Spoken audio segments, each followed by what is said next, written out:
My fiancé said, I already invited 150 people to our wedding. Figure out how to pay for it. I said, I'll handle it. Then I rented a courthouse. The guests started calling her when they got the venue change notice. I, 32 male, thought I knew what I was getting into when I proposed to Vanessa, 29, 8 months ago. We'd been dating for 3 years, living together for 1. She worked in event planning, so I figured she'd want a nice wedding. What I didn't expect was the invoice. Let me back up. 3 weeks ago, I came home from work to find Vanessa at the dining table surrounded by fabric swatches, venue brochures, and what looked like a small novel of notes. Babe, perfect timing. Sit down, we need to talk budget. I sat. She slid a spreadsheet across the table. My eyes went straight to the bottom line, $78,500. That's a lot. It's actually reasonable for 150 guests, she said, not even looking up from her color samples. The venue alone is $28,000, but it includes the ceremony space, reception hall, and their in-house catering. Wait, 150 guests? We talked about keeping it small, like 50 people max. She waved her hand dismissively. That was before I really thought about it. My parents have so many friends who'd be offended if they weren't invited. Plus my extended family, your family, our friends, my work colleagues. Vanessa, we agreed on a budget of $15,000, maybe 20 if we stretched. Well, things change. This is our wedding, Dean. One day to celebrate us. We can't cheap out. $78,000 isn't cheaping out. It's a down payment on a house. She finally looked at me. My parents went into debt for my sister's wedding, and it was beautiful. That's what you do for your daughter. Your parents went into debt? Not you? Obviously. I was 23. I tried a different angle. Okay, but where are we getting this money? I've got maybe 12 grand saved specifically for the wedding. Do you have savings I don't know about? I mean, you make good money as an engineer. You'll figure it out. Those words, you'll figure it out. Like I was some ATM machine with unlimited funds. Figure it out, how exactly? Take out a loan? Ask your parents? I don't know, Dean. That's your department. I'm handling the planning, you handle the paying. The audacity was stunning. And you've already sent out save the dates? Better than that. I sent formal invitations yesterday. They went out to all 150 people. The RSVP cards have our wedding website where they can select their meal choices. My stomach dropped. You invited 150 people without confirming we could afford it? I confirmed the venue and the caterer. Everything's booked. Non-refundable deposits are already paid. With what money? Your credit card. The one you gave me for wedding expenses, I put down the deposits. About $8,000 total so far. I'd given her that card thinking she'd use it for a dress, some decorations. Small stuff. Not to lock us into a wedding that cost more than my first car. Vanessa, this is insane. We can't afford this. Dean. She stood up, hands on her hips. I already invited everyone. My family, your family, all our friends. You want me to tell them, sorry, my cheap fiancé won't pay for a proper wedding? How embarrassing would that be? More embarrassing than going into massive debt? Oh my God, you sound just like your mother. Be practical. Be smart with money. This is our wedding, one day. Can't you just, I don't know, work overtime? Get a bonus? That's when it clicked. She didn't see me as a partner. She saw me as a wallet. I need to think about this, I said. There's nothing to think about. Wedding's in 4 months. Guests are invited. Figure it out. I went to bed that night staring at the ceiling. By morning I had a plan.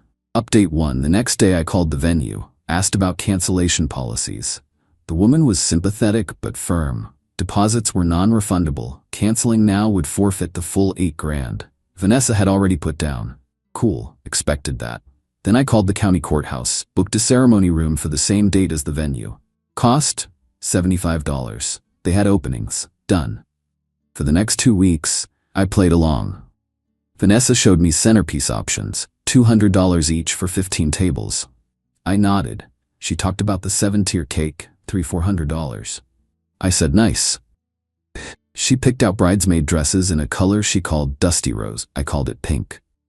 I stayed quiet. I also quietly contacted every single person on that guest list. Found their emails and phone numbers through social media, through Vanessa's planning documents she left lying around. 150 people. Sent them all the same message. Hi. Wedding update. Due to unforeseen circumstances, we're moving the ceremony to the courthouse at address. Same date, same time, 2 p.m. Casual dress, no gifts necessary. Reception will be at Antonio's Pizza afterward. We're buying. Hope you can still make it.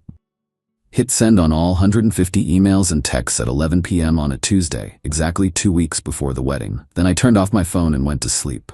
Woke up to Vanessa's screaming, "Dean, what did you do?" She was standing in the bedroom doorway, phone in hand, face red. "Morning," I said. "Do not morning me. My mother just called. She got a text about a courthouse wedding. What is happening?" "Changed venues. The other one was too expensive." You changed." She couldn't even form words. "You can't just change the venue. Everyone's invited to the banquet hall." "Yeah, I uninvited them from there and re-invited them to the courthouse. This is my wedding. Our wedding. And I'm not going into debt for one day." Her mother called again. Vanessa answered, putting it on speaker without asking. "Absolutely humiliating. All my friends got that text. Do you know how this makes us look?" Her mom, Patricia, was already in full meltdown mode. "Mom, I'm handling it. You need to send out a correction right now. Tell them it was a mistake, a hack, whatever."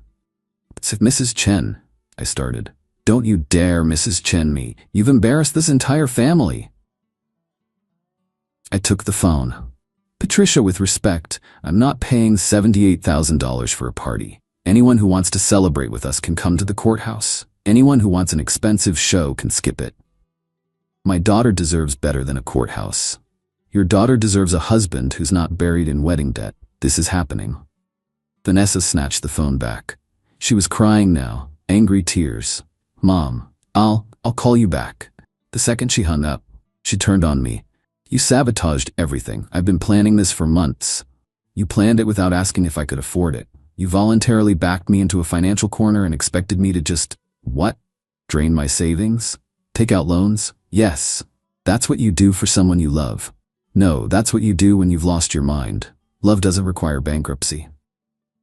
She grabbed her purse and left. Slammed the door so hard a picture fell off the wall. My phone was still off. When I finally turned it back on around noon, I had 63 messages and 19 missed calls. "Vanessa's sister, are you serious with this courthouse thing? Do you know how much money Mom and Dad already spent?" My brother, "Dude, courthouse is fine, but heads up, Vanessa's telling everyone you're financially abusing her." My mom, "Dean, call me, what's going on?" Several friends, "Hey man, we're confused about the venue change." And then, the best one, from Vanessa's cousin who I'd met exactly twice. "Real classy move. Guess Vanessa's marrying a broke loser. She deserves better." I responded only to my mom and my brother, told them the short version. Everyone else got silence. "Antonio's Pizza, by the way?" I called them, reserved their back room for the afternoon. Told them to prepare for maybe 30 people max. Being realistic about who'd actually show. Buffet style, pizza and salad, couple $100. Done. Vanessa didn't come home that night, or the next. Found out through my brother that she was staying with her parents, regrouping. Cool. Gave me time to think. Update 2. The entitlement levels went nuclear. Day 3 of radio silence from Vanessa. Her father Gregory showed up at my apartment. Didn't text, didn't call. Just knocked at 7 a.m. on Saturday morning. "We need to talk," he said when I opened the door. "Good morning to you too, Gregory." "Don't. My daughter is at home crying because you humiliated her in front of 150 people." I stepped aside to let him in. Wasn't thrilled about it, but figured we'd have it out eventually. "Want coffee?" I asked. "I want you to fix this mess." I poured myself coffee. He stood in my kitchen radiating disapproval. "Here's what's going to happen," Gregory said. "You're going to call everyone back. Tell them there was a miscommunication. The wedding is still at the banquet hall as originally planned." "No." "Excuse me?" I said no. "The courthouse wedding stands." "Dean, be reasonable. Patricia and I have already put down payments too. The florist, the photographer, the DJ, we're in for about $6,000 ourselves. That was your choice. Our choice to give our daughter a beautiful wedding. You clearly can't afford to contribute appropriately, so we stepped up. The least you can do is show up." "I am showing up. To the courthouse." His face turned red. "You're being selfish. This isn't about money, it's about respect. Respect for my daughter, for our family." "Gregory, With all due respect, Vanessa made financial commitments using my money without asking me. She put down 8 grand in deposits on venues I never agreed to. Then told me to figure out how to cover the remaining 70,000. That's not respect, that's entitlement. She's excited. She's in love. Girls dream about their wedding day their whole lives. Great, she can have that wedding, but I'm not funding it. So you'll just let her be humiliated? Everyone already knows about the courthouse. Her friends are talking, her colleagues are gossiping. You've made her a laughingstock. I sent a factual update about a venue change. If people want to gossip, that's on them. He stared at me like I'd grown a second head. Patricia warned me you were difficult. I told her no, Dean's a good guy, an engineer, stable. Clearly I was wrong. Sorry to disappoint. Last chance, Dean, fix this, or there's no wedding at all. Then I guess there's no wedding. He left. Didn't slam the door, which somehow felt more ominous. 2 hours later, Vanessa finally called. Dean, her voice was flat, exhausted. Hey, my dad said you won't budge. The courthouse wedding stands. Anyone who wants to come is welcome. Long silence. Then, I can't marry you at a courthouse. Do you understand that? I cannot show up in front of my family, my friends, everyone I've ever known, and get married at a courthouse like some teen pregnancy situation. It's a legal marriage either way. It's humiliating. You've turned our wedding into a joke. I've turned an expensive party into a reasonable celebration. Same thing, she was crying again. You don't get it. I've been planning this since I was 8 years old. The dress, the venue, the flowers, everything, and you're taking it away from me. I'm not taking anything. You can still have that wedding, just not with my money. You're my fiancée. Your money is supposed to be our money. We're not married yet, and even when we are, our money doesn't mean you get to spend it all without asking. I hate you right now, you know that? Yeah, I figured. She hung up. That evening, the real dirty trick started. Vanessa's maid of honor, a woman named Becca who I'd always found annoying, started posting on social media. Nothing that named me directly, but pointed enough. When someone shows you who they really are, believe them. Praying for my girl during this difficult time. Then Vanessa's sister posted a long story about financial abuse and controlling partners and red flags. Again, no names, but everyone knew. The comments were predictable. Lots of OMG, what happened, and stay strong, and you deserve better. My brother called. Dude, you seen this? Yep. You gonna respond? Nope. They're making you look terrible. Let them. Anyone who matters knows the truth, but it got worse. Vanessa's mom, Patricia, called my mom. I only know because my mom called me immediately after, furious. Dean Richard Harrison, what is going on? Full name, never good. Hi, Mom. Patricia just called me in tears saying you're refusing to marry Vanessa and that you've been financially controlling her throughout the relationship. She said you monitor every dollar she spends. None of that is true. Then explain.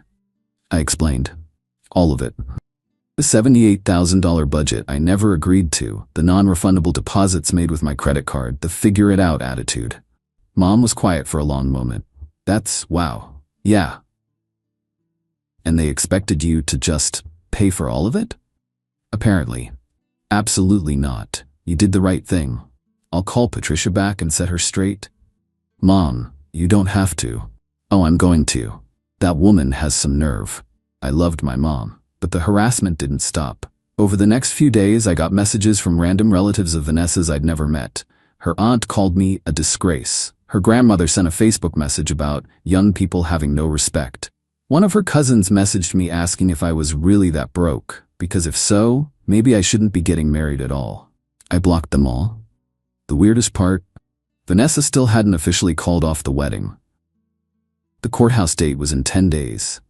She just went silent. No more calls, no more texts, like she was waiting for me to crack and apologize. I didn't crack. Instead, I called Antonio's and confirmed the reservation, called the courthouse and confirmed the ceremony slot. Then I sent one final message to all 150 people on the original guest list. Courthouse wedding still on for date at 2 p.m. Casual dress, reception at Antonio's after. Hope to see you there. That night, Vanessa's father left a voicemail. Didn't sound angry anymore. Sounded defeated. Dean, it's Gregory. Look, I think we all got a bit heated. Can we sit down and talk this through like adults? Maybe we can find a compromise. Call me back. I didn't call back. There was no compromise. It was courthouse or nothing. 7 days before the wedding, Vanessa finally texted, "I'm keeping the ring." That was it. No other explanation, just that. I replied, "Okay." Honestly, I didn't care about the ring. It was $2,000, sure, but at that point I just wanted this nightmare over. 3 days before the wedding, my brother asked, "So, is this actually happening? The courthouse wedding?" "Yeah, is Vanessa going to show up?" "No idea." "Dude." "I know." Update 3: wedding day arrived. I put on a decent suit, nothing fancy. Drove to the courthouse at 1:45 p.m. Parked and sat in my car for a minute, genuinely unsure if Vanessa would show, or if anyone would show. Walked inside. The ceremony room was small, simple, couple of wooden benches, a podium, an American flag in the corner. Very bureaucratic. Very not $78,000. And there were people, not 150 people. But people. My parents, my brother and his wife, 2 of my college roommates who had genuinely expected to skip, a handful of my coworkers who apparently thought the courthouse thing was hilarious and came for the story, maybe 15 people total. No Vanessa's family, no Vanessa's friends, no one from her side, and no Vanessa. At 2:05, the courthouse clerk came out looking apologetic. "Sir, we're scheduled for a 2 p.m. ceremony. Is the bride?" "Doesn't look like she's coming," I said. My mom grabbed my hand. "Dean, honey, I'm so sorry." "It's fine." It wasn't fine. Part of me had hoped she'd show.